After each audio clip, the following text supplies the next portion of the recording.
The government banned these 7 firewood tricks claiming they hurt the environment. But off the grid, real lumberjacks still use them every single day. Today, I am exposing the genius firewood secrets the authorities don't want you to know. Everyone builds a fire the same way. Kindling on the bottom, big logs on top, light it from underneath. Right? Wrong. Or at least, not the smartest way. The upside-down fire flips that completely. You stack your biggest, densest logs on the bottom, medium pieces in the middle, kindling on top. Then you light it from the top. And the first time you see this, it looks like a mistake. It looks like the fire is going to smother itself before it ever gets going. But then something interesting happens. It doesn't smother, it breathes. The heat from the burning kindling and small wood on top radiates downward onto the larger logs beneath it. It preheats them before they ever need to catch. By the time the flame reaches the big bottom logs, they are already warm, already starting to release their gases, already ready to burn. And because you're not constantly adding wood from the top and disturbing the structure, the fire manages itself for hours. The traditional method requires you to tend it, poke it, add more kindling, rebuild it every 40 minutes like it's your second job. The upside-down method, you build it once. You light it once. Then you go sit down like a normal person. The heat output is steadier too. Instead of that spike and crash cycle most fires run on, the upside-down fire gives you a long, consistent burn. This isn't a folktale. Fireplace engineers and wood heating specialists have tested this. The ash drop rate is lower. Carbon monoxide output is reduced. Efficiency goes up. The only people who will laugh at you for this are people who haven't tried it. And those people are also the ones out there feeding their fire like a toddler every 45 minutes. So consider the source. If you're new here, hit subscribe. This channel is nothing but real, practical wood knowledge. The kind of stuff that used to get passed down from the old-timers and is quietly disappearing. We're keeping it alive. Right, back to the tricks. And this next one starts at the very first swing of the maul. There's a size that most people split to. They eyeball it. If it fits in the stove or fireplace, it's good enough. That's the standard approach, and it's leaving significant heat behind every single time. Here's what's actually happening inside a burning log. Wood doesn't burn. The gases inside the wood burn. The heat from the fire bakes the wood, drives out those gases, and then the gases ignite. That is the actual combustion. Which means the more surface area you expose, the faster and more completely that process happens. A thick round log has almost no surface area compared to its mass. You're wasting the core of that piece every single time. Split that same log into 4 or 5 thinner pieces. Now the fire can work every face of every piece simultaneously. The gas release is faster. The ignition is more complete. You get more heat out of the same amount of wood. Professional wood heaters in Scandinavia, where people have been heating with wood for centuries because they literally had no other option, figured this out long ago. They split their wood to roughly the size of your forearm. Not your whole arm, your forearm, sometimes smaller in cold, damp climates. There's also a drying benefit. Thinner splits dry in roughly half the time of thick rounds or large chunks. Faster drying means lower moisture content. Lower moisture content means more heat per log and far less creosote building up in your chimney. Creosote, by the way, is the dark, oily stuff that forms in chimneys from burning wet or poorly burned wood. It's flammable. When it builds up enough, it catches fire inside your chimney. That's a chimney fire, and those are as fun as they sound. Splitting smaller is one of the simplest ways to reduce that risk. But here's where it gets interesting. The size you split to matters, but when you split, it matters even more. And that brings us to the next trick most people do, completely backwards. Almost every beginner waits until wood is dry to split it. Makes sense on the surface. Dry wood is easier to handle, less messy, less heavy, but it's the wrong call. Greenwood, wood that was recently cut and still has its full moisture content, splits dramatically easier than dry wood. Greenwood fibers are still flexible and connected in a way that lets a maul or splitter push through cleanly. Dry wood has hardened, contracted, and sometimes interlocked. You end up fighting it. Try splitting dry oak versus green oak sometime. Green oak practically falls apart with a good swing. Dry oak will send your maul bouncing sideways and make you question your life choices. Beyond ease of splitting, The drying process itself is far more effective on split wood than on rounds. A round log has its outer layer, called the sapwood, acting almost like a shell. It dries first and actually seals the outside, slowing the release of moisture from the interior. Split it open and you remove that barrier entirely. The wood dries from the inside out and the outside in at the same time. In practical terms, split green wood can reach a burnable moisture content of around 20% in 6 months under good conditions. The same log left as a round could take well over a year to reach that same level. That is not a small difference. That is the difference between burning wood this winter and burning wood next winter. And let's be honest, nobody who has ever stacked a cord of wood wants to do it twice. Split it green, stack it right. Come back in the fall with dry firewood ready to go instead of something that hisses at you like a wet cat when you throw it on the fire. Speaking of stacking, there's one stacking method that's been called a waste of time. Most people who say that have never seen what it actually does to drying speed. In Germany, there is a traditional method of stacking firewood in a circular tower. It's called a Holzhausen, direct translation, woodhouse. It looks unusual. People walking by will definitely stop and ask what you're doing. You can enjoy that. But the reason it works is not decorative. It's purely functional. A traditional row stack traps the middle of the pile. Air can move in from the ends and slightly through the gaps, but the interior of a long row is relatively stagnant. Moisture builds up in the center, and the wood dries from the outside in. The Holzhausen is essentially a chimney made of firewood. You stack wood in a circle, angled very slightly inward, with the outer ends slightly elevated compared to the inner ends. You fill the center loosely. As the sun heats the dark interior of the stack, warm air rises up through the center and out the top. That rising air draws fresh air in through the gaps on the outer sides. It creates its own airflow, continuously, without any wind. The result is wood that dries significantly faster than a comparable row stack, especially in calm or low-wind environments. Some woods people in Europe report the Holzhausen cutting their seasoning time by several weeks compared to a traditional row.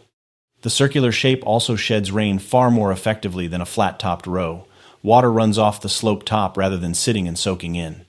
And yes, it is genuinely satisfying to build. It requires no additional materials, no pallets, no covers initially. Once it's up to height, a few flat pieces on top act as a natural roof. The structure also holds itself together through gravity in a way that makes it surprisingly wind-resistant. I built my first one out of curiosity. I will never go back to a traditional row for a full cord. It just makes too much sense. Now here's a trick that costs you nothing and can actually double the lifespan of your stored firewood. Most people have no idea it exists. When you stack firewood, which direction are you putting the bark? Most people don't think about it. The wood goes on the pile however it lands. But there's a right answer. Bark up. Here's why. Bark is not just decoration. It is the tree's weatherproofing system. It evolved specifically to repel water. The structure of bark, particularly on species like oak, birch, and hickory, is dense, slightly waxy, and designed to shed rain rather than absorb it. When you stack wood with bark facing down, you're placing that natural shed layer against the ground or against the wood below it. Any rain that hits the split face soaks directly in through the exposed grain. An exposed end grain absorbs water fastest of all because it's an open channel directly into the wood's fiber structure. Stack bark up, and the rain hits the waterproof layer first. It runs off. The split face underneath stays drier. There's another layer to this. In winter, bark up stacking also provides a small but real insulating effect. The bark traps a thin layer of warm air above the wood's surface when temperatures drop, slowing the penetration of cold and frost. Birch bark deserves a special mention here. It is genuinely one of the most waterproof natural materials on Earth. Indigenous peoples across the northern hemisphere used birch bark to build watertight canoes. You want that facing up, not down into the mud. Bark down stacking also means the cut face is in contact with the stack below it, and that contact traps moisture right against the wood's most absorbent surface. You're basically holding a wet sponge against your firewood? Not ideal. This one small change costs you nothing. It takes no extra time once you're aware of it. It's just habit. and it can mean the difference between wood that seasons properly and wood that rots in the pile before you ever get to burn it.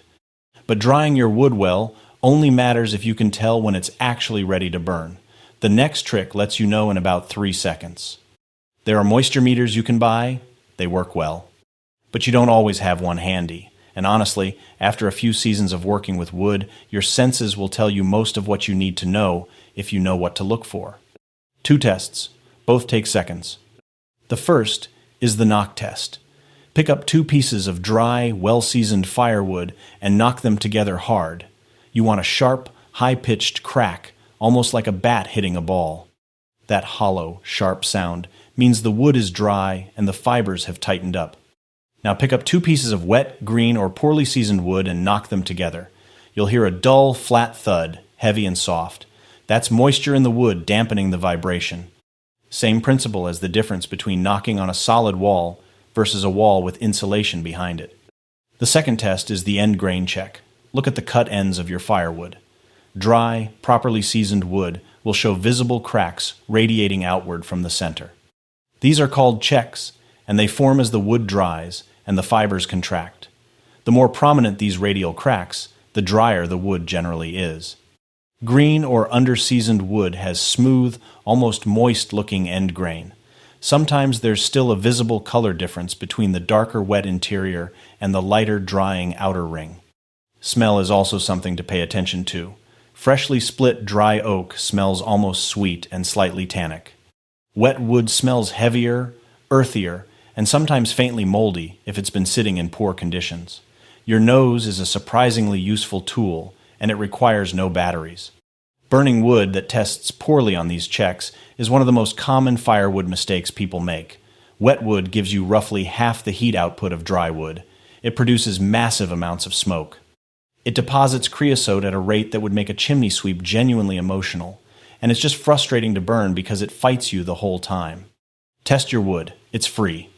Now, the final trick might be the one that surprises you most. It's not about cutting, splitting, or stacking. It's about what you do with what's left over after the fire is done. Most people scoop their ash into a metal bucket and call it done. Maybe they dump it in the bin.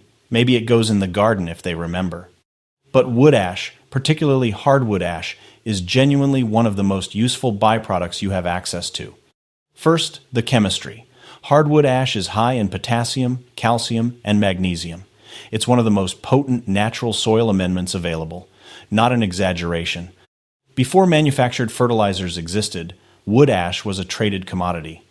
Entire industries in the 18th and 19th centuries were built around collecting and processing wood ash into potash for agriculture and soap making. It was genuinely valuable. In your garden, a thin application of wood ash raises soil pH, making acidic soils more hospitable for things like vegetables, fruit trees, and lawn grass. Blueberries and azaleas hate it because they prefer acid soil, but your tomatoes, beans, and most common garden vegetables will thank you. It also deters slugs and snails. A ring of dry ash around your plants creates a barrier those soft-bellied creatures do not want to cross. It loses effectiveness when wet, but in dry conditions it works remarkably well and it costs you nothing. Here's the one that surprises most people. Dry wood ash is excellent for cleaning glass, including the glass on your wood stove or fireplace insert. Dip a damp cloth into a small amount of fine ash and rub it on the blackened glass. The mild, abrasive quality of the ash combined with its alkaline chemistry cuts through carbon buildup in a way that many commercial cleaners don't match. Rinse with a clean, damp cloth and the glass comes up clear. The same property makes it useful for polishing cast iron and even some silverware. People have been doing this for thousands of years. It works because the alkaline ash reacts with and lifts the carbon and grease rather than just mechanically scrubbing it. One caution: store your ash in a metal container with a lid, never plastic. Ash holds heat longer than you would believe. Ash that appears completely cold and dead can have live embers buried inside for up to 48 hours. More than a few house fires have started from ash, dumped into plastic bins or left near combustible materials. Metal bucket, metal lid, kept on a non-combustible surface away from the house until it's been sitting at least 2 full days. That's just common sense, dressed up in a lumberjack hat. Now those are the 7. But there are a few extra tricks that didn't make the main list simply because they're so oddly specific. Most people store their kindling outside with the rest of the wood and wonder why starting a fire feels like an argument every single time. Bring a small box of kindling inside, a crate, a metal bin, anything. Refill it from your outdoor pile every few days. Kindling that's been sitting in warm, dry, indoor air for even 2 or 3 days lights with one match every time. No fighting, no second attempts, no standing there in the cold blowing on a sad little ember and questioning your choices. Keep a range of sizes in the box. Very thin pieces to catch first, medium sticks to build the flame, slightly larger splits to bridge into your main logs. Some old-timers also kept a piece of fatwood in there. Fatwood is resin-saturated pine heartwood from old stumps. It lights in almost any condition and burns ferociously hot. One piece and a dry kindling box and you will never struggle to start a fire again. But none of this matters much if your wood pile is slowly rotting from the bottom up. Walk through any neighborhood in autumn and you will find firewood stacked flat on the ground, sometimes on grass, sometimes on dirt. Occasionally, in what can only be described as an act of optimism, on leaves. Ground contact wicks moisture straight up into the bottom layer through the end grain. The bottom row is almost always the wettest wood in any stack because of this. And wet wood at the base means the whole pile takes longer to season and costs you more heat when you burn it. Then there are the insects, termites, carpenter ants, bark beetles. They love wood that's sitting on soil, and they'll move in fast. From there, the distance to your house framing is shorter than you'd like to think. A pallet, 2x4s, even a row of thick branches laid crosswise will do the job. 2 or 3 inches of clearance is all it takes to solve both problems completely. Everyone who has ever stacked directly on the ground learns this eventually. The only question is whether you learn it before or after you pull a rotted bottom layer off your pile in spring. Get it off the ground. Simple as that. So, there you have it. Simple core tricks, almost all of them free. Every single one of them proven by people who couldn't afford to get it wrong because they depended on this wood for warmth.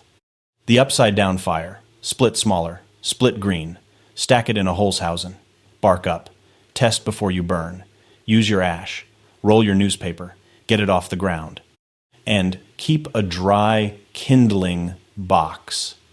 None of this is complicated. All of it works. The only thing separating the person who burns wood efficiently from the person who wastes half a cord every winter is simply knowing these things. Try one this season, then another. By next winter, you'll be the one your neighbors come to for firewood advice. Which is a great position to be in, as long as you're comfortable with everyone suddenly wanting to borrow your maul. If this helped, hit subscribe.